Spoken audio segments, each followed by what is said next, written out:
We begin today's FGFL NCAA highlights with number 19 Minnesota visiting the Big House against Michigan, and Alfred Williams, a little bit of a hot commodity after his start this season, out there dotting it up to 14 yards to Lou Smith, and then a big throw to the end zone to Andre for a touchdown. But we are all here to see St. Patrick, who had a big game his last time out, but here he is getting crushed in the backfield by the Minnesota defense.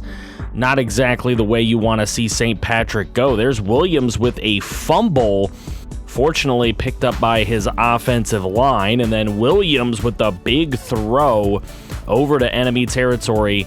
It was Lou Smith. Another throw underneath, and that one goes for another Lou Smith first down. He was out there picking up first downs all day. That got them a field goal.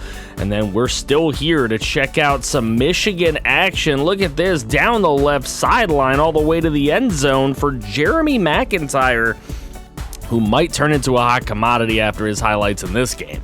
Here's a big throw again. There's Jeremy McIntyre breaking some tackles, getting a 30-yard first down reception. So Hicks gonna run for it, but look at this, sacked by the Minnesota defense and Darian Woods. So Artie Hicks with some tough cooking left, and he is sacked again. This time Josh Harris, who has been on some people's scouting lists for sure. Artie Hicks gonna take off though. He's not afraid, but he fumbles the football, and that going to go back to the Golden Gophers. Alfred Williams gets his chance, but this is counted as a fumble, and it's into the hands of a Michigan Wolverine. That's Van Hanen. Big play for him. There's the run left side, St. Patrick, and this is what we were looking to see. Look how quick he is. He might be a small guy, but he is speedy, and that gets the Wolverines a lead. But Artie Hicks intercepted later on. This one taken all the way to the house for the Golden Gophers. Emmanuel Richards, the freshman from Albert Lea, Minnesota.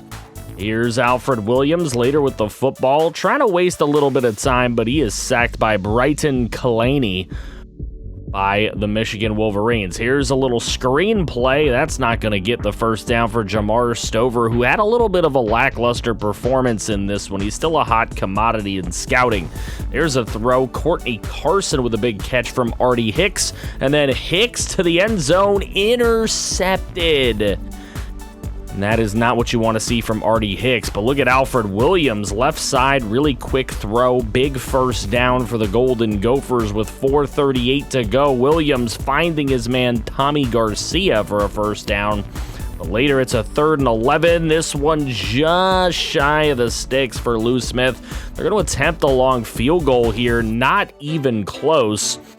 So Michigan with one final chance here, 2:12 to go. Joshua Worth with a big catch from Artie Hicks.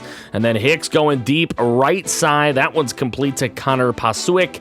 And then it is Hicks underneath Jeremy McIntyre for an 8-yard pass. And then giving it to St. Patrick. A little bit of power running for the little guy. 54 seconds left to go, and Hicks is brought down for the sack. Michigan trying to put that knockout punch. They're not able to do so, but they do tie the football game with 11 seconds left. Take a look at this. Minnesota Golden Gophers, and the return is brilliant all the way. 61 yards. Minnesota going to put up a field goal here for a chance to win the game, and it is short and no good. So we go to overtime, where Minnesota's forced to kick a field goal to start the overtime period. And then Artie Hicks with a little screen pass, and look at the perfect blocking down inside the 5 for Richard Madden.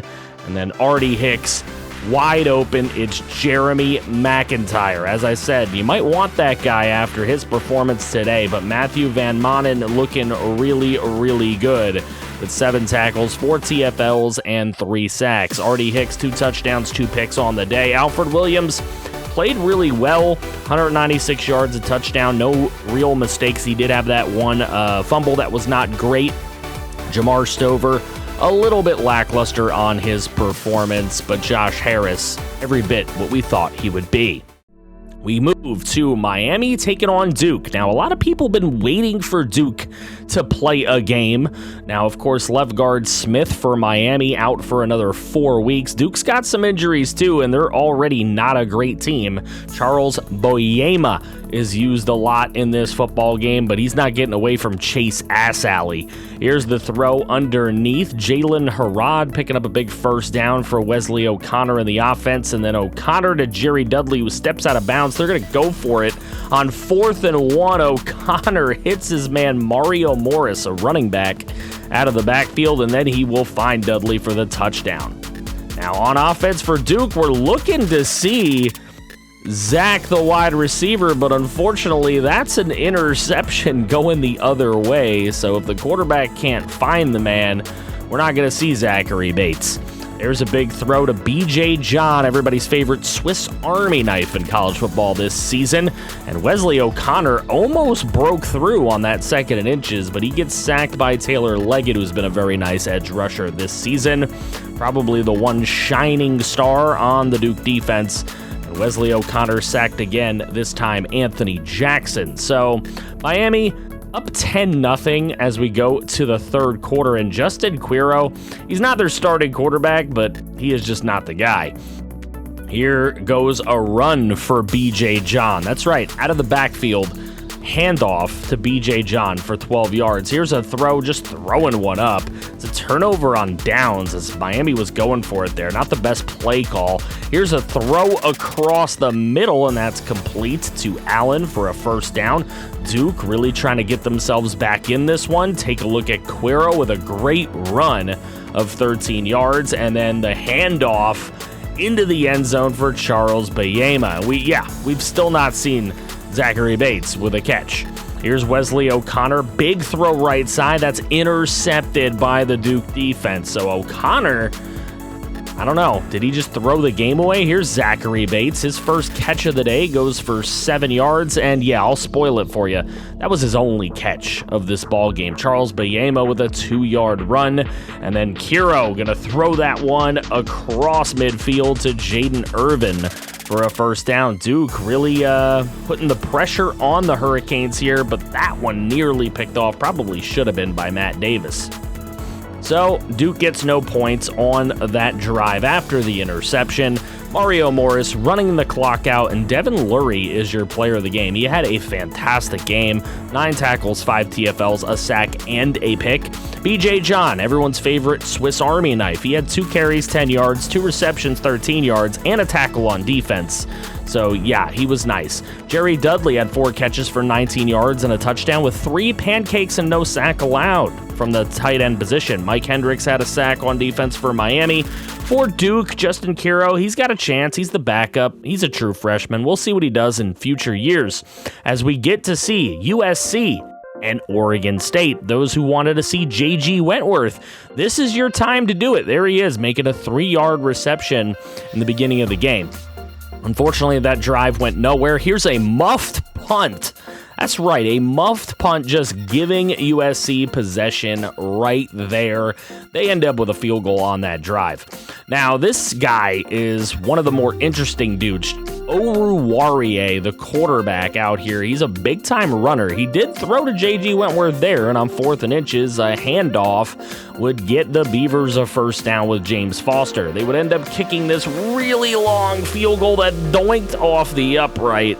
No good. So USC taking over, and the lefty Shelton Morris just dotting it up to Kobe Callaway, and then hand off to Brian Martin for the 6-yard touchdown run. So 10-0 USC. So Oregon State the other way. There's a fumble picked up by USC. Just too many turnovers in their own territory early in this football game. And then there goes Martin for another 6-yard run and a 1st and goal. And Shelton Morris looking has all day to the end zone. Deontay Solomon for the 5-yard touchdown. USC up 17-zip. And then here's Oruwariye just coughing up turnovers all day long. That was Oregon State's story. As Chad Lee, a big-time middle linebacker, right there, making a big defensive play. And Demetrius Lovick getting the touchdown pass. So it's a big lead. Oregon State finally gets a field goal at the end of the half, but 24-3, Here's Shelton Morris getting one away to Deontay Solomon.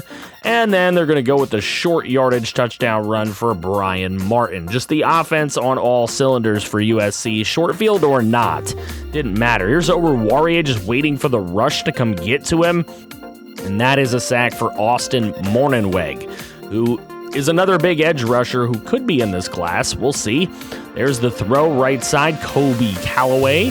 That would lead to a 3rd and goal. Shelton Morris to the end zone. Demetrius Lovick with another touchdown. Let me tell you, Demetrius Lovick was a 5-star recruit coming out, and he is playing like it in this game. There's another fumble by Oruwariye, who just continues to try to take off with the football. And in a 38-3 game, Shelton Morris, right side, complete to Lovick for 15 yards. That gets them within the 30-yard line, and that's an interception. So finally something goes the Beavers' way, as that pick marks the only turnover of the game for USC. Antonio Nunn Liddell with the interception. A fantastic name. Here's J.G. Wentworth with another catch. That's a 10-yard reception. And on 3rd and 8, Oruwariye goes right back to J.G. Wentworth for 6 yards. Unfortunately, he didn't get to the marker, and it ended the Oregon State drive. Last play of the 3rd quarter, huge catch. What a jump for Demetrius Lovick on the 39-yard grab.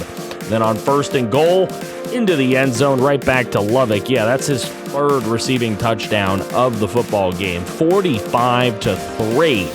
USC just putting the pounding on the Beavs.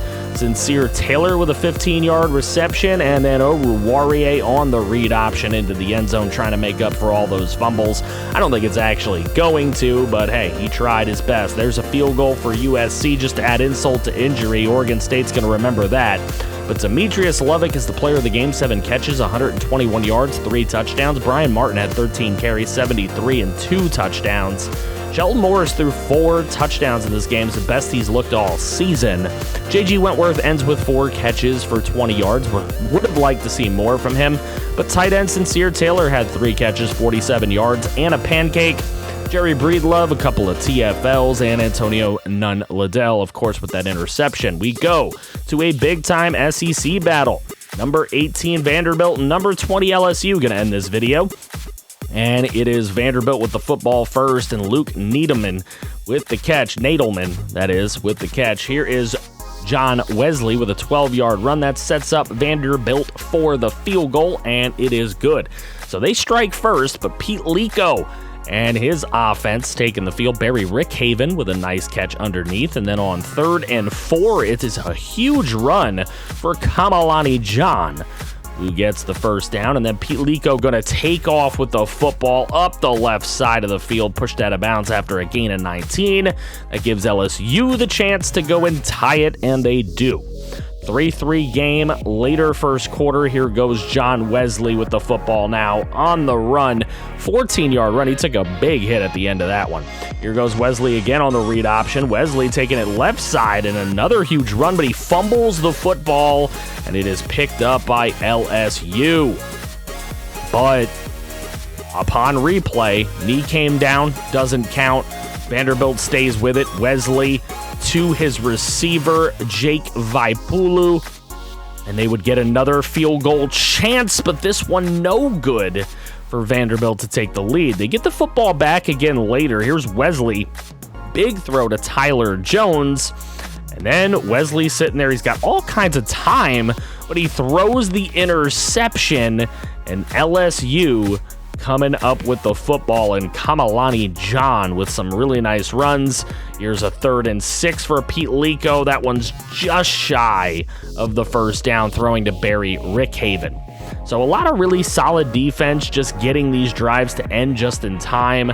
There's a huge screenplay to Tony Toll-Free. You can call him toll-free, 1-800-999-6767. Here's a run for John Wesley up the right side. 24-yard rush for the man. And then handing it off to Tony Toll-Free. Well, LSU called toll-free, and that's Garrett Mitty, the man who had the interception before. He's got a couple of TFLs. The long field goal, no good for Vandy. It wasn't working for him all day long. LSU, though, with 35 seconds to go in the half, it's Barry Rickhaven on an 8-yard reception, and then Pete Leco up the middle to Ty McCoubry. And then Leco just trying to lead his team to some points, and he just chucks one deep, and it's a touchdown to Kevin Davis of 48 yards, and the Tiger happy about that one. Underneath, this is a big play for Vanderbilt, getting it all the way to the 37. They're going to try to make a field goal from here at the end of the half, but that one is painfully short. And look at this, returning it out of the end zone, but unfortunately, nothing doing there. It is a 10-3 ball game at half, and Leco leading Brian Robinson leading these Tigers down the field. Here's Leco across the middle. That one to Barry Rickhaven for a first down. Here's Leco again, and he's just dotting them up with Barry Rickhaven. That ends up leading to a field goal, and it's 13-3. John Wesley just absolutely destroyed on the play. Eric Jelani coming in with the sack. And LSU later on a 4th and 5 hits a big field goal. They're up 16-3. Vanderbilt really would have to do something crazy, but they turn it over. And then later on, it's John Wesley getting sacked for a loss of 7. That's just going to get the job done for LSU. Pete Leco trying to add some insult to injury here as Leco moving, and is sacked for a loss of 2. That actually gets the ball back for Vanderbilt, and John Wesley just chucking one deep, and that is intercepted. LSU, and I believe that is Jarrett Aron-Kahale. That's the best I got. Weirdly enough, the kicker gets player of the game. He is one of the better kickers in the country. Pete Leco, though, 152 yards and a touchdown, 6 carries, 27 yards. Rickhaven, 5 catches, 44 yards. Noah Kelly did have 2 sacks. Garrett Mitty had a complete game. I don't know how the kicker wins over him. Eric Jelani had a great game, too. For Vanderbilt, John Wesley, not his best game. Tyler Jones, 6 for 80. Tony Tollfree is just a funny name, in my opinion. And we'll see what happens on the next one.